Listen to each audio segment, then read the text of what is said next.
میخوام بر اساس علم نوروساینس یه جمله بهت بگم که دیدگاهت رو به خودت برای همیشه عوض میکنه.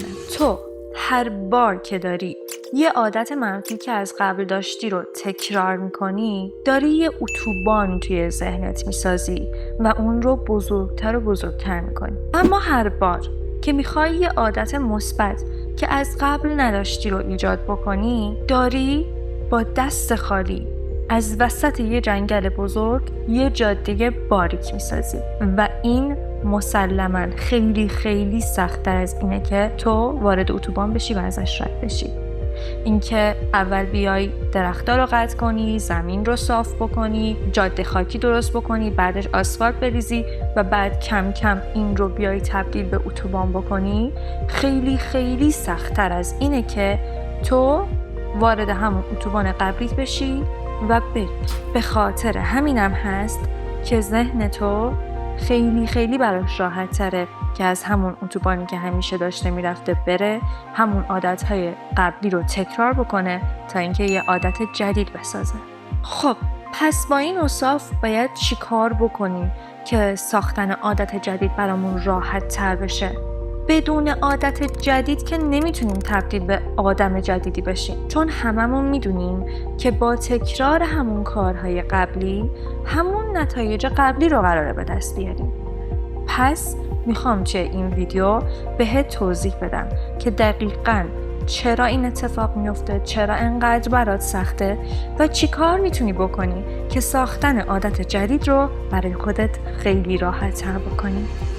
سلام، من آیدا هستم، مشاور و کوچ رشد فردی و 4 سال بود که مشاور کنکور بودم. اما به خاطر اینکه دیدم تغییر رفتار بدون تغییر ذهنیت امکان پذیر نیست، مسیرم رو عوض کردم، چون که نمیتونستم با دادن برنامه درسی و نحوه خوندن زیست این تغییر رفتار رو یاد بدم. برای همین این چنل رو زدم تا اون تغییری که میخواستم رو ایجاد بکنم، چون که دیدم که دانش آموزی که برنامه خوبی داشت و خیلی خوب میخون، وقتی تغییر ذهنیت میداد خیلی بهتر میتونست نتیجه بگیره. اما همون دانش آموز با همون برنامه‌ای که من میدادم و همون توضیحاتی که میدادم، وقتی ذهنیتش تغییر پیدا نمیکرد و به همون ذهنیت بازنده دچار بود، هیچ وقت نمیتونست نتیجه خوبی بگیره. برای همین من متدم اینه که اول تغییر ذهنیتت رو ایجاد بکنم، اول بهت بگم که چطوری ذهنت رو بشناسی و بعد از اون بیام تغییر رفتار رو به تو یاد بدم. وگرنه خیلیای دیگه هستن که کلی تکنیک و راهکار میدن بهت و دیگه من نیاز نیستش که به خودم زحمت بدم و بیام توضیح بدم. پس من میخوام این تغییر رو با تغییر ذهنیتت شروع بکنم. خب قبل از شروع کردن میخوام اول یه سوال ازت بپرسم. تا حالا چند بار شده که خواستی از شنبه شروع کنی؟ شروع به یادگیری زبان، شروع به تولید محتوا، به ورزش کردن، به 1000 تا کار دیگه. بعدش شنبه شد و تو انگار نه انگار. یا اینکه نه، شروع هم کردی، خیلی هم عالی شروع کردی، روز اول رو خیلی عالی بودی، روز دوم خوب بودی، ولی بعدش یهو ولش کردی. چرا؟ چون انگار یه صدایی داخل مغزت همش میگفت ولش کن، ولش کن، ولش کن. و ما میخوایم ببینیم که این صدا از کجا میاد. دلیل این صدا اینه که مغز تو برای پیشرفت ساخته نشده، برای بقا ساخته شده. من این رو خیلی تکرار کردم تا الان. برای اینکه مغز تو از هزاران سال پیش که به وجود اومده، هدف اصلیش این بوده که تو رو از دست گرگا و ببرا و شیرها نجات بده. به خاطر همینم هست تمام تمرکزش روی اینه که انرژی تو رو ذخیره بکنه تا منقرض نشی. اما خب حالا که این رو فهمیدی دیگه باید راحت باشی، چون ذهنت برای بقا ساخته شده. تو دیگه باید ول کنی همه چیز رو؟ نه، چون که فقط با بقا و زنده موندن ما نمیتونیم خوشحال باشیم، چون که داخل همین مغز ما علاوه بر نیاز به بقا، نیاز به رشد وجود داره، نیاز به عشق، نیاز به پیشرفت، نیاز به یادگیری و خیلی نیازهای دیگه که همین الانش هم تو از خیلیای دیگه جلوتری که این نیاز به پیشرفت رو حس میکنی و باید به خاطر شکر گزار باشی. اما آیا همین نیاز به رشد کافیه؟ همین نیاز به بهتر شدن کافیه؟ پس چرا ما هی میخوایم بهتر بشیم ولی نمیشه؟ این رو میخوام در ادامه به جوابش بپردازم. اول از همه باید بهت بگم که مغز تو 2 سیستم داره. 1 سیستمی که فکر میکنه، 2 سیستمی که اجرا میکنه. سیستمی که فکر میکنه همونیه که باعث شده تو هی بگی من میخوام زبان بخونم، میخوام بهتر بشم، میخوام تولید محتوا بکنم، ورزش کنم و کلی کارهای دیگه. اما اون سیستمی که اجرا میکنه خیلی قدیمی تره، چون که اگر دقت کرده باشی اجداد ما یعنی انسان‌های اولیه زیاد فکر نمی‌کردن، بلکه بیشتر از روی غریزه انجام میدادن. از روی غریزه مثلا میدونستن که باید فلان کارها رو بکنن و چون که سیستم اجرایی ما به همون موقع برمیگرده خیلی خیلی سخت‌تره که رامش بکنیم. درست مثل یه فیل گنده. تا فرض کن یه فیل بزرگ هستش که روش یه آدم کوچولو نشسته و داره بهش فرمان میده. آیا اگر اون فیل تمرین نکرده باشه، آموزش ندیده باشه، اون آدم کوچولویی که روش نشسته داره بهش فرمان میده و همون سیستمیه که فکر میکنه، همون سیستمیه که میگه زبان بخون، ورزش کن، فلان کارها رو بکن، آیا اون میتونه اون فیل رو رام بکنه؟ آیا اون فیل دیگه هر جهتی که دلش میخواد نمیره؟ چرا؟ دقیقاً به خاطر همینه که ما نمیتونیم کنترل ذهنمون رو به دست بیاریم، چون سیستم اجرایی ما یه فیل رام نشده است. به خاطر همین میگم که باید قبل از هر چیز دیگه‌ای ذهنیتت رو تغییر بدی. تغییر ذهنیت تو، شناختن مغز تو مثل این میمونه که اون فیل بزرگ رو رام بکنی، بهش تمرین بدی، بهش یاد بدی که باید چی کار بکنه. وقتی که تو طناب رو کشیدی اینور بره اینور. به خاطر همین ما اول روی این کار میکنیم که تو چطوری باید فکر بکنی.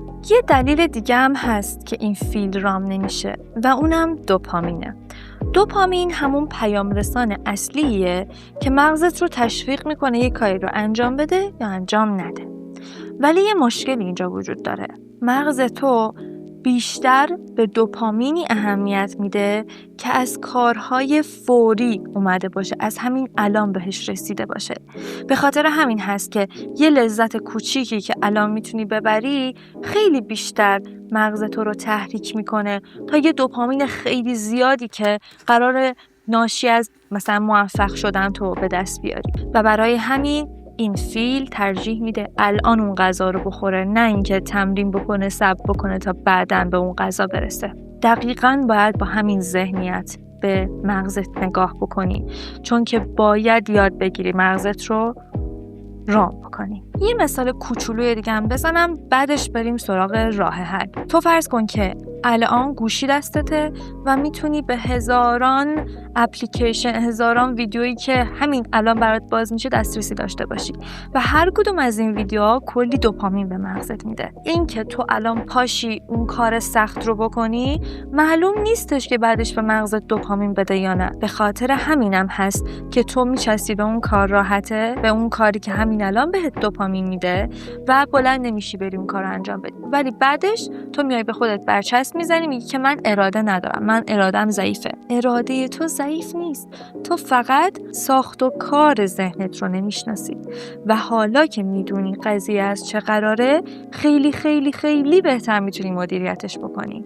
پس تا آخر ویدیو هم بمون و این راهکارهایی که میگم رو حتما انجام بده که بتونی خیلی راحت‌تر اون کاری که میخوای رو انجام بدی.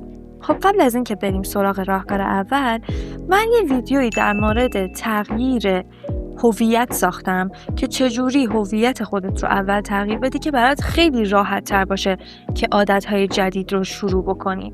که بعد از دیدن این ویدیو حتما پیشنهاد میکنم اون ویدیو رو هم ببینی، چون که انگار مطالب تکمیلی این ویدیو هستش و خیلی خیلی میتونی بهتر این راهکارهایی که میگم رو عملی بکنی. خب بریم سراغ اولین راهکار. من این راهکار رو خیلی زیاد گفتم، احتمالاً قبلا هم شنیدین، ولی بازم تکرار میکنم چون برای خیلی جا نیفتاده. این که باید قدم اولت کوچیک باشه. خیلی‌ها میان الان توی اینستاگرام باب شده، توی یوتیوب هم نمیدونم هستش که میگن باید نه بزرگ شروع بکنی، باید عالی شروع بکنی و میان کمالگرایی تو رو، میان این وسواس تو رو بدتر میکنن و اسم خودشون هم گذاشتن متخصص، چون که میگن که ما میخوایم استانداردهات رو بالا ببریم، در حالی که این بزرگترین اشتباه ممکنه که تو بیای قدم اولت رو بزرگ برداری، چون که حتی اگر عالی شروع بکنی بازم در ادامه نمیتونی بری جلوتر، خسته میشی. پس قدم اولت برای اینکه این مقاومت بزرگ رو بشکنی، برای اینکه این فیل بزرگ رو رام بکنی، اینه که کوچیک شروع بکنی و ذهنت رو گول بزنی. باید به اون فیل بگی که فقط یه قدم برداره. مثلا میخوای بری باشگاه، نباید اولش بگی که میخوام برم 2 ساعت ورزش بکنم. خب اون فیل مقاومت میکنه، نمیخواد این کار رو انجام بده، چون وقتی میره باشگاه انرژی مصرف میکنه، چون وقتی میخواد درس بخونه انرژی مصرف میکنه. بهش بگو که فقط میخوام کفشای ورزشیمو بپوشم، فقط خودمو به باشگاه میرسونم. حتما این کار رو انجام بده، چون خیلی خیلی نتیجه بزرگ میگیری. چون که وقتی دیگه کفش ورزشیت رو پوشیدی، قدم اول رو برداشتی، بقیه‌شو خیلی راحت‌تر برمی‌داری. اصلا یه مثال ساده تر بگم، کل خونت ریخته به هم، حال نداری مثلا پاشی یه چیزو برداری. خب وقتی به خودت بگی که من فقط همین بطری آب رو میذارم اونور، فقط همین رو میذارم داخل آشپزخونه، قشنگ خودت میبینی که هینی که بلند شدی دیگه، خب بلند شدی دیگه، الان دیگه سخت نیست واسط بلند شدن. قدم اول برداشتی بلند شدی، علاوه بر اون بطری آب 4 تا لیوان دیگه برمی‌داری میبری میذاری توی سینک. بعدش دستت میرسه یه چند تا چیز دیگه میندازی داخل سطل آشغال. بعد به خودت میای میبینی کل خونه رو تمیز کردی. و این خیلی خیلی راهکار مهمیه. من توی همه ویدیوام گفتم، از این به بعدم تکرار میکنم. پس ازش خسته نشو، ولی انجامش بده. راهکار دوم، به جای اراده محیطت رو تغییر بده. این موضوع رو هم داخل ویدیو قبلی که در مورد ساختن سیستم خیلی کامل‌تر توضیح دادم و میتونی اون رو هم در ادامه ببینی. اما اگر بخوام خلاصش رو اینجا بهت بگم، مثل این میمونه که تو محیطت رو از قبل آماده بکنی که وقتی خواستی اون کار رو انجام بدی دیگه نیاز به اراده نداشته باشی، چون اراده مثل باتری گوشی میمونه و خیلی خیلی حجمش محدوده، یه روزی تموم میشه. نباید اصلا به اون متکی باشی. مثل اینه که به جای باتری بیای از شارژ خورشیدی استفاده بکنی. پس اینطوریه که تو وقتی میخوای کتاب بخونی، خب اون کتابت رو بذارش روی تختت. این موقع اینجوری هر موقع میری روی تختت دراز بکشی، کتاب اونجاست دیگه، راحت برمی‌داری میخونی. کفشای ورزشیت رو بذار جلوی در، یا ساک ورزشیت رو از قبل آماده کن. اون درسی که میخوای بخونی رو از قبل آماده بکن، از قبل میزت رو مرتب بکن و دیگه که فقط کافی باشه که بشینی پشت میز و درست رو بخونی.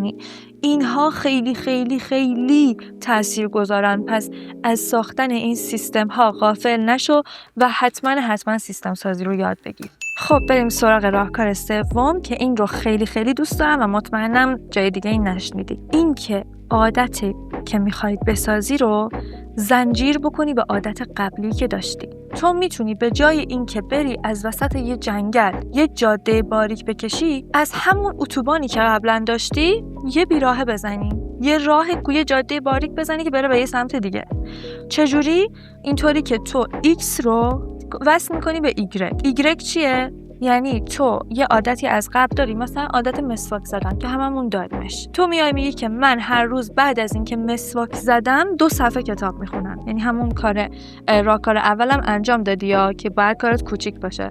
دیگه تو شرطی میکنی خودت رو که بعد از مسواک زدن کتابه. خودت رو شرطی میکنی که بعد از صبحونه 10 دقیقه پیاده روی میکنی. خودت رو شرطی میکنی و این کار رو وقتی میکنی خیلی خیلی برای ذهنت راحت تره که اون عادت جدید رو شکل بده، چون که وصلش کردی به همون عادتی که داشته، چون که از همون اتوبانی که قبلا بوده یه راه زدی و لازم نیست که بره دوباره از وسط جنگل یه جاده جدید بزنه. این کار رو 100% انجام بده و مطمئن باش که خیلی خیلی نتیجهش عالی میشه. راهکار 4. قبل از این گفتم که ذهن ما عاشق پاداش‌های فوریه، عاشق اینه که همین الان بهش جایزه بدی. پس همین الان بهش جایزه بده، ولی به یه شکل دیگه. به جای اینکه وقتی درس میخونی وسطش مثلا گوشی رو برداری و یه چند تا اسکرول بکنی، اون دوپامین رو بهش بدی، باعث بشه که دوباره برگردی به همون جاده قبلی. به جای این وقتی داری یه عادت جدید میسازی، حتما اونو بنویس. وقتی تو اون 2 صفحه کتاب رو خوندی، روی یه برگه بنویس و تیکش بزن، یا روی یه برنامه توی گوشیت بنویس و اون رو اونجا تیک بزن. این باعث میشه که همون لحظه یه دوپامین کوچیکی به مغزت بدی. یا اینکه مثلا من خیلی واقعا عاشق قهوه‌ام، خیلی قهوه رو دوست دارم، ولی اینکه قهوه بخورم رو میذارم برای بعد از اینکه یک سری کارهامو در طول روز انجام دادم. وقتی اون کارها رو انجام میدم میام قهوه میخورم و همین یه دوپامین اضافی به مغزم میده. باعث میشه که پاداش آنیم رو بگیرم و دیگه تلاش کردم برای آینده‌ام خیلی راحت تر باشه برام. اون چیز کوچیکی که بهت لذت میده رو پیدا کن. میتونه یه آهنگ باشه، میتونه همین تیک زدن باشه، میتونه حرف زدن با آدم مورد علاقت باشه. اونا رو پیدا کن و بنویس و وقتی که اون کاری که میخوای رو انجام دادی حتما یه پاداش کوچیک به خودت بده. خب بریم سراغ آخرین راهکار و مهمترینشون. هیچ وقت 2 بار پشت سر هم نه. یعنی چی؟ یعنی خیلی خیلی عادیه که تو یه روز از اون عادتی که داری شکل میدی جا بمونی. یه روز ورزش نکنی، یه روز کتاب نخونی، یه روز اون کار رو انجام ندی. یعنی اون چرخه‌ای که ایجاد کردی رو یه جا قطع بکنی. باید این رو بدونی که این هیچ اشکالی نداره. این برای همه پیش میاد. اینو حاضرم 100 بار بگم که وارد مغزت بشه، چون برای خودم قبول کردنش خیلی سخت بود. خیلی طول کشید که به این باور برسم که اشکالی نداره. ولی این رو بدون که همیشه برگشتن خیلی خیلی مهمتر از اینه که تو از راحت خارج نشی. تو حق اینو داری که یه بار اشتباه بکنی. یه بار میتونی مثلا اون کار رو انجام ندی، ولی 2 بار پشت سر هم نه. ولی وقتی که یه روز نرفتی سر کلاست، یه روز اون درست رو نخوندی، ورزشت رو نکردی، بعد از اون دوباره تکرارش نکن. بعدش برگرد. خیلی راحت فراموش کن چه اتفاقی افتاده. به خودت بگو هیچ اشکالی نداره. تو هم حق این رو داری که یه روز یعنی جا بزنی و نتونی اون کار رو انجام بدی. ولی حق این رو نداری که 2 روز پشت سر همون کار رو بکنی. حق این رو نداری که یه الگوی دیگه تکرار بکنی. و وقتی که تو یک بار اون کار رو انجام نمیدی و بعدش دیگه ادامهش نمیدی، تو اون اعتمادی که مغزت داره به تو رو از بین میبری. به خاطر همین دیگه دفعه بعدی خواستی دوباره اون کارو شروع بکنی، دیگه مغزت بهت اعتماد نمیکنه. درست مثل یه آدمی که 10 بار باهاش قرار میذاری همش دیر میرسه دیگه بهش میگی من بهت اطمینان ندارم. وقتی دفعه بعدی هم بهت گفت من دیگه سر وقت میام، بهش میگی من بهت باور ندارم. نذار مغزت باورش رو به تو از دست بده. و اگر تا الان هم از دست داده، این باور رو دوباره بساز، چون این بزرگترین سرمایه توئه. خب حالا بریم سراغ همون اتوبانی که اول ویدیو ساختیم. ببین اون راهی که تو الان داری میسازی از وسط جنگل اولش سخته. من این رو قبول دارم. همه این کارها رو بکنی خیلی راحت تر میشه، ولی بازم نسبت به اون اتوبانی که خیلی راحت ازش عبور میکنی خیلی سخت‌تره که تازه بیای اتوبان جدید بکشی. ولی این رو یادت باشه که فقط اولش اینطوریه. 1 هفته اول، 2 هفته اول و فوقش دیگه 1 ماه اولش سخته. و وقتی دیگه تو اون جاده رو ساختی، دیگه خیلی راحت سوار ماشینت میشی و از اون عبور میکنی. پس بدون که این سختی موقتیه و تو آدم بقا و فقط زنده موندن نیستی. تو آدم رشد کردن هستی. تو آدم بهتر شدن هستی و تو لایق این بهتر شدنی و این رو به خودت مدیونی. حالا نوبت توه. نه از فردا، نه از شنبه، همین امروز، همین الان که این ویدیو رو دیدی، یه عادت خیلی خیلی کوچیک انتخاب کن، جوری که اصلا برای مغزت خنده‌دار به نظر برسه انجام ندادنش. مثل یه صفحه کتاب خوندن، 2 تا لغت جدید یاد گرفتن یا هر چیز دیگه ای. این زیر برام بنویسش، چون خیلی خیلی کنجکاوم بدونم چه عادتی رو میخوای شکل بدی و به هم قول بده که فقط انجامش بدی. اگر این ویدیو برات مفید بود حتما سابسکرایب بکن که ویدیو بعدی رو هم از دست ندی، چون که در مورد اینه که چطوری یکی از بزرگترین دشمنهات یعنی کمالگرایی رو بشناسی و بعد از بین ببریش. پس حتما چنل رو داشته باش که از دستش ندی. اگر هم دوست داشتی لایک کن ویدیو رو. منتظر انتقادات و پیشنهاداتتون هستم. تا بعد.